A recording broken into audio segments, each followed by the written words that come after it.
Allez Phoenixou, ici le Phoenix. Aujourd'hui, retour sur le tome 16 de DeadTube.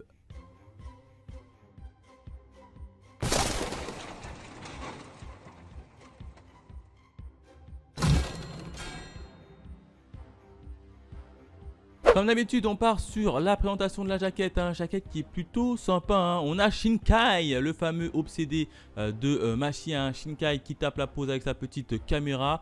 Donc plutôt intéressant, puisqu'il va un peu être au cœur des machinations dans ce tome-là. Quatrième de couverture. On a Machia qui tape la pose et qui fait un petit retour également dans ce tome-là, mais j'y reviendrai un peu plus tard sur ce petit point. En termes de bonus, on n'a pas grand-chose, si ce n'est que le mot, un petit mot. Allez, on a un petit mot de l'auteur et de la dessinatrice juste derrière qui nous remercie d'avoir acheté leur petit manga. Et puis c'est tout, pas de page en couleur, pas de présentation des personnages, pas de résumé. Donc c'est assez pauvre en termes de bonus. Maintenant on passe directement à la partie review. Alors qu'est-ce qui s'est passé au niveau de ce tome là DeadTube? Eh ben deux événements. Le premier événement, j'ai envie de l'intituler le cerveau. Et oui, puisque Machia est enfin sorti du coma, un coma inexpliqué d'ailleurs, on ne sait même pas pourquoi est-ce qu'il était dans le coma au départ. Il est sorti du coma et on ne sait toujours pas pourquoi il a été dans le coma. Alors là, ça a été complètement passé sous silence. Je ne comprends pas pourquoi ils ont passé cet événement assez grave, parce que tu as quand même le personnage principal, on te dit qu'il est dans le coma, tu sais pas pourquoi, il sort du coma, ok, c'est sympa, c'est ok, mais pourquoi est-ce qu'il était dans le coma? Pourquoi est-ce qu'il a été dans le coma? Ça nous a pas été dit, ça fait déjà depuis le tome 14, je crois qu'il est dans le coma. Et on est au tome 16, rien nous a été dit. Donc je pense qu'ils ont complètement abandonné l'idée de nous dire le pourquoi du comment. Mais personnellement, j'aurais bien aimé savoir pourquoi est-ce qu'il a été dans le coma, le petit Machia. En tout cas, ça ne nous a pas été dit et c'est vraiment dommage. Alors qu'est-ce qui s'est passé? Eh bien, tout simplement, on a l'évangéliste du bonheur qui a été capturé par Mai, après que Mai on les ont bien un peu amochés. Ils ont récupéré un évangéliste du bonheur, ils l'ont attaché et puis ils ont demandé de leur dire qui était le cerveau du DeadTube Neo. Et puis là, t'as l'évangéliste du bonheur qui commence à raconter sa petite histoire et comment est-ce qu'elle a basculé dans ce jeu assez macabre. Et puis elle nous dit comme quoi, effectivement, je ne connais pas la personne, le nom de la personne qui m'a tout simplement engagé dans le Néo, dans ce jeu là, mais en revanche je peux vous dire qu'il portait exactement le même uniforme que Eno. Donc a priori le cerveau de ce jeu macabre serait un élève du lycée de Eno. Et là il y a plusieurs suspects qui tiltent un peu dans la tête de Machia. Le premier suspect c'est bien évidemment Shinkai, qui est totalement obsédé par Machia. Donc on se dit c'est peut-être Shinkai qui se tire les ficelles en coulisses, puisqu'il est complètement obsédé par Machia. Il veut réaliser un des meilleurs films comme lui, donc il est prêt à tout pour parvenir à son ultime apothéose, on va dire ça comme ça.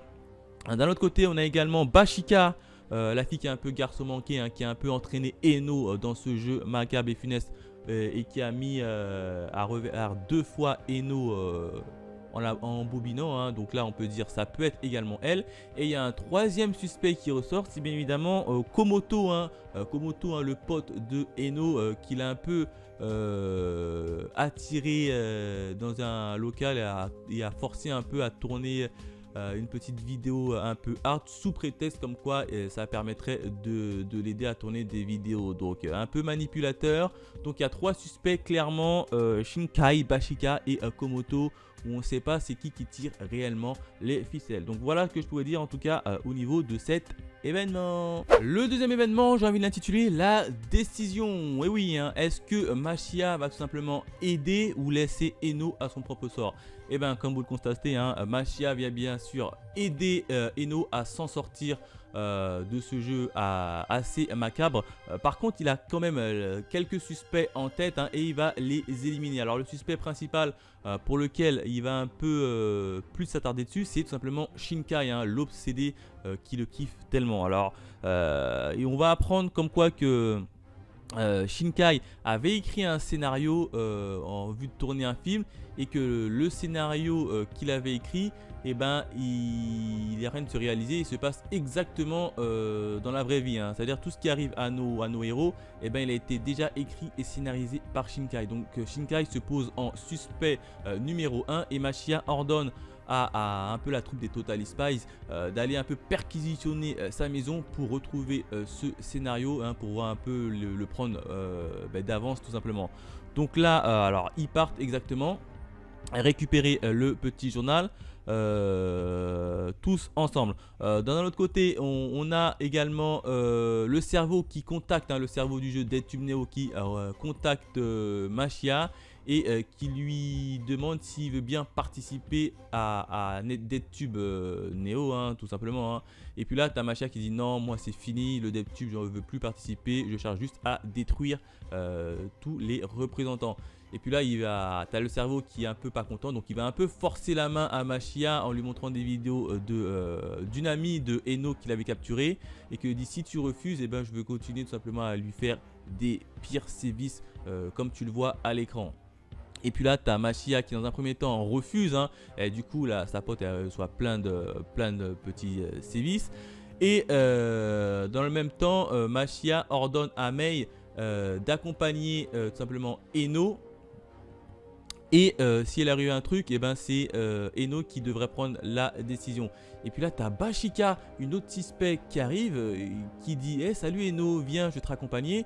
Et ben Eno, crédule comme elle est, elle accepte. Elle rentre dans l'entrepôt et puis en fait, c'était tout simplement un piège qui l'a conduit à se faire avoir encore une fois par Bashika. Donc Bashika, elle défie tout simplement Mai et puis les deux commencent à se taper. Alors dans un premier temps, c'est Bashika qui assène des coups à Mai, mais comme Mai n'a pas reçu l'ordre de Eno de se battre, elle se laisse un peu, faire.